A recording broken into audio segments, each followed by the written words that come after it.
একদম দোকানের স্বাদে কিভাবে বাড়িতেই তৈরি করবে এগ চাউমিন রেসিপি, সেটাই আজ তোমাদের সাথে শেয়ার করব। আসসালামু আলাইকুম everyone, welcome to Mampi's kitchen. আমি বাড়িতেই বানিয়েছিলাম দোকানের মতো একদম এগ চাউমিন রেসিপি। তো চলো ভিডিওটা প্রথম থেকে শেষ পর্যন্ত দেখতে থাকো, আশা করি তোমাদের ভালো লাগবে। তো প্রথমে আমি একটা পাত্রে পানি নিয়ে নিয়েছি, তারপর দিয়ে দিলাম স্বাদ মতো নুন, দিয়েছি 1 চামচ লেবুর রস, আর দিয়েছি 1.5 চামচ মতো সাদা তেল। তারপর খুব সুন্দর করে পানিটা এইভাবে আমি একটু মিশিয়ে নিলাম। তারপর পানিটা যখন ফুটে ওঠা পর্যায়ে চলে আসবে তখনই দিয়ে দেব চাউমিনগুলো দিয়ে ভালো করে একটু নাড়াচাড়া করে সময় নিয়ে সিদ্ধ করে নেব। খুব বেশি সিদ্ধ করা যাবে না। তারপর যখন সিদ্ধ হয়ে যাবে একটা ঝাঁঝরির সাহায্যে এইভাবে আমি তুলে নেব। অনেকেই আছে চাউমিন সিদ্ধ করে সঙ্গে সঙ্গে ঠান্ডা পানির মধ্যে দিয়ে দেয়, এটা একদমই করবে না, তাহলে চাউমিনের টেস্টটা ভালো থাকে না। তো আমি একটা বড় পাত্র নিয়ে নিয়েছি, সেই পাত্রের মধ্যে এইভাবে আমি ছড়িয়ে দেব। এরকম বড় পাত্র থাকলে তার মধ্যে এইভাবে ছড়িয়ে দিয়ে, আর উপর থেকে একটু যদি রিফাইন তেল এইভাবে হাতে করে নিয়ে এইভাবে ভালো করে চারিদিকটা মিশিয়ে নাও বা আলতোভাবে একটু লাগিয়ে দাও, তাহলে কিন্তু চাউমিনগুলো একদম একটার গায়ে একটা জড়াবে না। তো তোমরা ঠান্ডা পানি দিয়ে ধোবে না, এইভাবে আমি যেভাবে পদ্ধতিটা দেখিয়ে দিলাম সেইভাবে তোমরা চাউমিনটা নিয়ে নিতে পারো, এটা কিন্তু একটুও জড়ায় না। তারপর সবজিগুলো নিয়েছি, সবজিগুলো একটু দেখিয়ে দিই। বাঁধাকপি নিয়েছি, মটরশুঁটি, ক্যাপসিকাম, বিনস, আর নিয়েছি গাজর, কাঁচা লঙ্কা, পেঁয়াজ। আর আমি সবজিগুলো এইভাবে কেটে নিয়েছি যাতে করে একটু দেখতে সুন্দর লাগে। তোমরা তোমাদের পছন্দ মতো আরও সবজি দিয়ে দিতে পারো। আর তার আগে বলে রাখি, তোমরা আমার ইউটিউব চ্যানেলে যে সমস্ত নতুন বন্ধুরা আছে প্লিজ চ্যানেলটা সাবস্ক্রাইব করে রাখবে, আর ফেসবুক পেজ থেকে দেখলে পেজটাকে ফলো করে পাশে থাকবে। এরকম নিত্য নতুন রেসিপি আমার পেজে অনেক আছে, তোমরা চাইলে অবশ্যই দেখে নিতে পারো। তারপর একটা পাত্রে সামান্য একটু তেল দিয়ে দিলাম ডিম। আমি ওখানে 3 প্যাকেট চাউমিন ব্যবহার করেছি, তো 3 প্যাকেট চাউমিনের জন্য আমি 3টে ডিম নিয়ে নিলাম। তারপর দিয়ে দিলাম স্বাদ মতো নুন। তারপর কিছুক্ষণ পর এইভাবে আমি ডিমগুলো ভুজিয়া করে নেব। আর ডিমগুলো কিন্তু বেশি ভাজা ভাজা করলে একটু শক্ত টাইপের হয়ে যায়, আমি একটু সফট রাখবো। একটু একদম গ্যাস লো রেখে আলতোভাবে ডিমগুলো আমি ভুজিয়া করে নিয়েছি, আর খুব বেশি ঝুরো ঝুরো করিনি। আর উপর থেকে দিয়ে দিলাম একটু ম্যাগি মশলা। ডিম যখন ভুজিয়া করবে এরকম যদি একটু ম্যাগি মশলা দিয়ে দাও, এটাও কিন্তু খেতে দারুণ লাগে।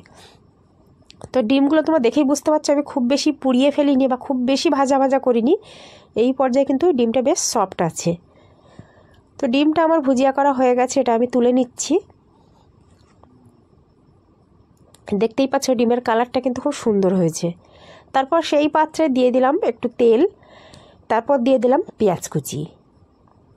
আর এই সুন্দর চাউমিন রেসিপিটা আজ করছে আমার ছোট বোন। আমার বোনের হাতের এই চাউমিনের রেসিপিটা সত্যি অসাধারণ ছিল, তো তোমাদের সাথেও শেয়ার করলাম। তো পেঁয়াজটা দেওয়ার পর পেঁয়াজটা একটু ভাজা হয়ে গেলে দিয়ে দিয়েছি গাজর। যেহেতু গাজরটা শক্ত হয়, সিদ্ধ হতে সময় লাগে, গাজরটা আগে দিয়ে স্বাদ মতো নুনটা দিয়ে দিলাম। তারপর একটু ভাজা ভাজা করে নিচ্ছি কয়েক সেকেন্ডের জন্য। একটু ঢাকনা দিয়ে ঢেকে আমি ভাজাটা করে নিচ্ছি যাতে করে একটু সিদ্ধটা ভালোভাবে হয়ে যায়। খুব বেশি একেবারে কাদা কাদা করে ফেলবো না, একটু ক্রাঞ্চি ভাব থাকবে। এবারে দিয়ে দিলাম বিনসটাও যেহেতু শক্ত জিনিস সেই জন্য বিনসটা দিয়ে একটু নাড়াচাড়া করে নিচ্ছি। সত্যি বলছি, এই যে স্টেপগুলো আমি দেখাচ্ছি, স্টেপ বাই স্টেপ যদি তোমরা এই চাউমিনটা করো, এর স্বাদ সত্যি বলছি দোকানের থেকেও দ্বিগুণ আসবে। তখন আর দোকানের চাউমিন খেতে ভালো লাগবে না, এই বাড়ির চাউমিনটা এতটাই টেস্টি লাগবে। তারপর একে একে আমি মটরশুঁটি, ক্যাপসিকামটাও দিয়ে দিলাম। তারপর আবারও একটু নুন দিয়ে দিচ্ছি।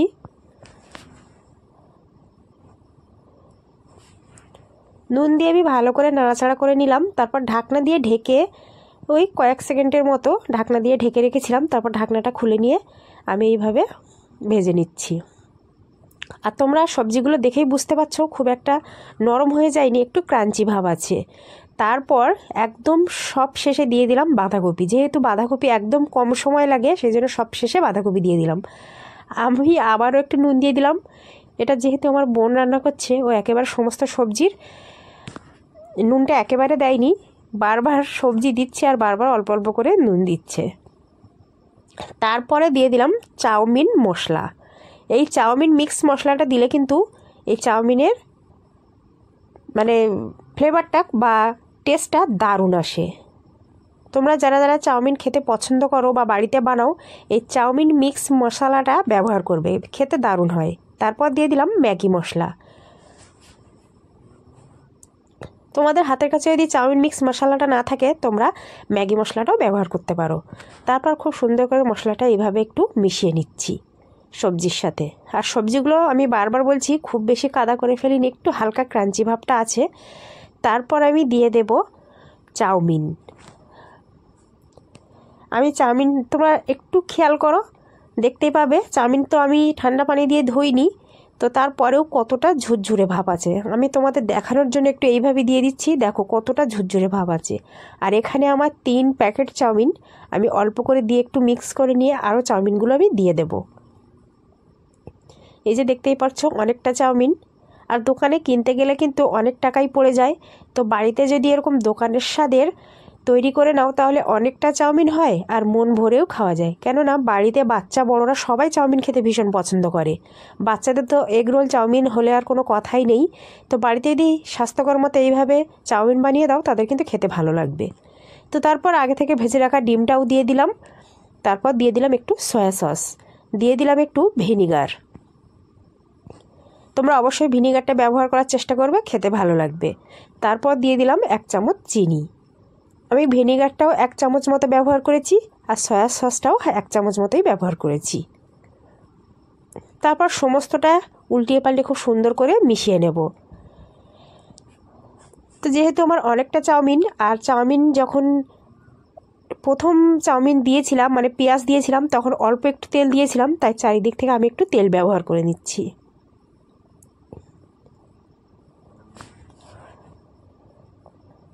দেখতেই পাচ্ছ চাউমিনটা আমাদের মেশানো হয়ে গেছে, আর দেখতে কতটা লোভনীয় হয়েছে। খেতেও সত্যি বলছি খুব সুন্দর টেস্টি হয়েছিল। তো বাড়িতে স্বাস্থ্যকর মতো এইভাবে বাচ্চাদের চাউমিন বানিয়ে দিতে পারো, বাচ্চা বড়রা সবাই খেতে ভীষণ পছন্দ করবে।